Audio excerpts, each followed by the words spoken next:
եկեղեցին իր բոլոր մեղքերով հանդերձ, իսկ ես շատ լավ գիտեմ ինչ սարսափելի մեղքեր են գործել եկեղեցականները եւ ոչ միայն Գարեգին երկրորդը, խոսքը գնում է վերջի տասնամյակների մասին, չեմ ուզում հիմա այդ մասին խոսել։ Այդ ամեն ինչով հանդերձ մեր առանց այն էլ պառակտված եկեղեցին միասնություն է պահանջում եւ պետք է կանչել առան կաթողիկոսին, Գարեգին կաթողիկոսին, նստացնել իրենց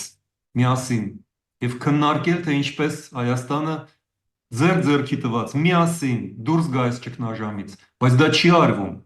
Պառակտումը խորացվում է։ Նույնը վերաբերվում էր եւ Արցախի ղեկավարներին։ Նույնը վերաբերվում է բոլոր մարդկանց, ով իրենց հայ են համարում, նրանց հետ պետք է բանակցել, խոսել, նրանց պետք է միավորել, այլ ոչ թե բաժանել, որ տիրել։ Փաշինյանը լուծում է ոչ թե ազգային հարցը։ Մեր երկիրը օկուպացված է, երկու օկուպացիոն բանակ է կանգնած մեր տարածքում, ռուսական եւ ադրբեջանականը։ Մենք չունենք ոչ մի լուրջ դաշնակից։ Եվ այս պարագայում զբաղվել հիմա հերթական պառակտմամբ դա հակազգային, հակապետական գործունեություն է։